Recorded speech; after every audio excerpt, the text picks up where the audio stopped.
Satrio, terima kasih sudah menghibur pemirsa yang ada di rumah, tentunya membuka Lumbung Jogja persembahan dari Dinas Pertanian dan Ketahanan Pangan Daerah Istimewa Yogyakarta.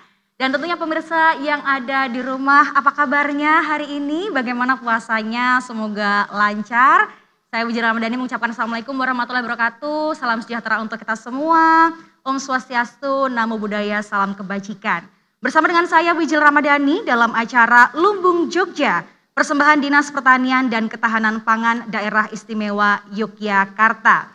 Dan tentunya kita berada di venue yang istimewa, tentunya di Joglo Mandapa Butik Hotel dan Resto. Dan kita akan membahas sesuatu hal yang menarik sekali, tentunya adalah pentingnya uji penyakit hewan dan uji produk hewan bagi masyarakat. Seperti kita ketahui tentunya selama berabad-abad manusia dan juga hewan hidup berdampingan dan juga saling membutuhkan. Tentunya kita juga membutuhkan hewan untuk diambil tenaganya, konsumsi, dan juga sebagai hewan peliharaan. Dan ini sesuai sekali dengan tema kita, yakni pentingnya uji penyakit hewan dan uji produk hewan bagi masyarakat. Dan saya sudah bersama dengan 3 narasumber yang spesial sekali, yang sudah saya tunggu-tunggu kehadirannya. Tentu saja kami ucapkan selamat datang kepada Bapak Insinyur Sugeng Purwanto MMA. Beliau merupakan Kepala Dinas Pertanian dan Ketahanan Pangan Daerah Istimewa Yogyakarta. Ya. Halo Pak, apa kabarnya? Alhamdulillah, sehat-sehat Mbak Wijil. Luar biasa, ini cerah banget Pak kalau saya lihat ini. Insya Allah. Silau loh Pak saya. Silau ya. Baik, kemudian juga bersama dengan kita Profesor Dr. DRH Michael Haryadi Wibowo MP. Beliau merupakan dosen Departemen Mikrobiologi Fakultas Kedokteran Hewan UGM. Halo Bapak. Halo juga Mbak Wijil. Pak Haryadi, kabarnya baik? Baik, sehat-sehat. Terima kasih. Tadi sehat juga. Iya. Perjalanan ke sini macet nggak Pak tadi Pak? Lancar ya. Semua lancar ya. Karena mungkin masih banyak yang WV home ya. Betul. Jadi, lumayan tidak macet di Yogyakarta ini. Baik.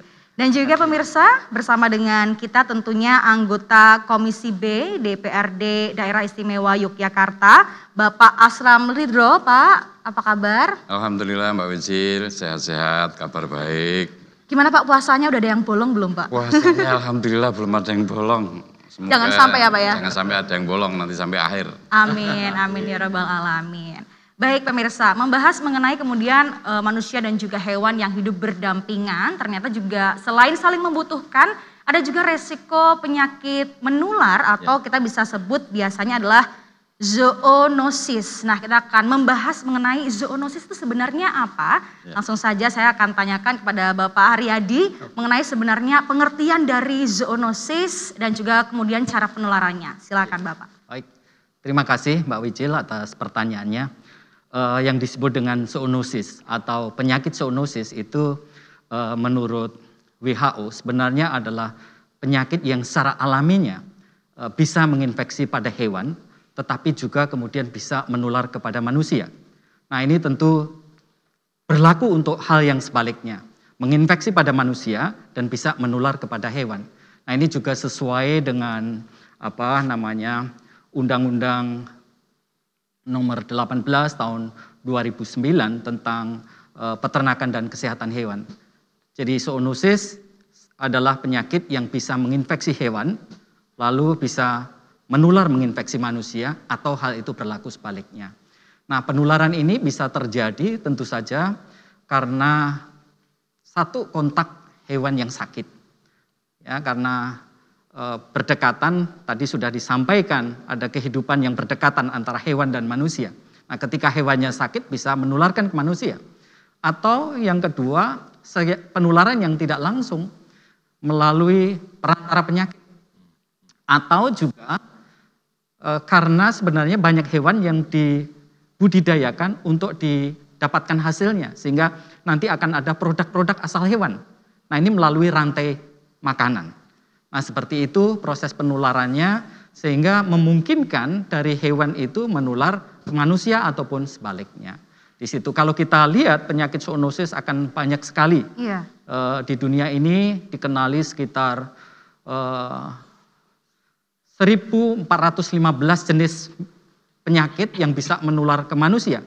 Dan itu sekitar 1.090-an itu dikenali sebagai penyakit zoonosis. Ya, kalau di Indonesia menurut data Depkes, Departemen Kesehatan atau juga Departemen Pertanian yang membidangi bidang kesehatan hewan, itu disebutkan sekitar 300. Nah, dalam 20 tahun ini 75% penyakit pada manusia itu sumbernya pada hewan. Nah, terkait dengan potensi zoonotik tadi atau penyakit zoonosis tadi, maka saya rasa acara yang digagas pagi hari ini oleh Departemen Pertanian dan Ketahanan Pangan DIY luar biasa, karena ini mempromosikan ya bagaimana nanti masyarakat menyadari tentang pentingnya penyakit zoonotik ini, lalu mau ya berkontribusi terhadap pemeriksaan-pemeriksaan ya terkait dengan produk-produk asal hewan ya ataupun juga hewannya sendiri yang terkait dengan bisnis bidang peternakan dan perunggasan. Baik, karena memang kita sangat membutuhkan sekali ya Pak ya. Baik, saya beralih ke Pak Sugeng. Pak, disebutkan tadi bahwa kemudian penyakit menular dari hewan itu kan zoonosis. Padahal kan kalau kita manusia makanan yang enak, pangan-pangan itu kan asalnya dari hewan ya Pak. Kadang kayaknya kurang lengkap gitu ya Pak kalau misalnya kita nggak menikmati atau mengonsumsi pangan asal hewan begitu. Bagaimana Pak kemudian kaitannya penyakit ini dengan pangan asal hewan? Mohon dijelaskan Pak Sugeng. Terima kasih Mbak Wijil, para narasumber yang kami hormati. Pastinya begini Mbak Wijil, jadi memang kebutuhan pangan bagi manusia ini kan dijamin undang-undang. Artinya pemerintah ini harus mampu memenuhi kebutuhan pangannya masyarakat, karena itu hak asasi manusia yang itu harus dilayani oleh pemerintah. Cuman permasalahannya kemudian apa yang kemudian menjadi asupan kita dalam bentuk pangan, khususnya pada konteks hari ini kan pangan asal hewan ya Prof ya. Ini memang pada saat dikonsumsi ya kita harus yakin betul bahwa pangan asal hewan yang dikonsumsi itu mestinya juga harus sehat, harus fresh, ya harus memenuhi standar gizi yang baik, ya di samping juga harus bersih, ya kan, kemudian bergizi, aman, dan juga seimbang. Artinya konsumsi kita harus seperti itu. Nah, terkait dengan konteks hari ini memang yang kita konsumsi dari pangan asal hewan ini memang harus bebas dari penyakit zoonosis. Karena ini kan secara umum bisa dikatakan ini juga bisa menyebabkan bentuk penyakit yang degeneratif ya, yang artinya baru akan kelihatan nanti pada usia atau pada situasi yang bersangkutan, anak misalnya itu sudah sedikit berumur gitu, tidak langsung seketika kelihatan, kan bisa juga ya Pak ya. Baik Pak Sugeng. Kita nampaknya harus jeda terlebih dahulu. Pemirsa, semakin menarik pembicaraan kita, tentunya juga akan ada ilmu yang kita dapatkan di hari ini. Kita akan jeda untuk pariwara berikut ini.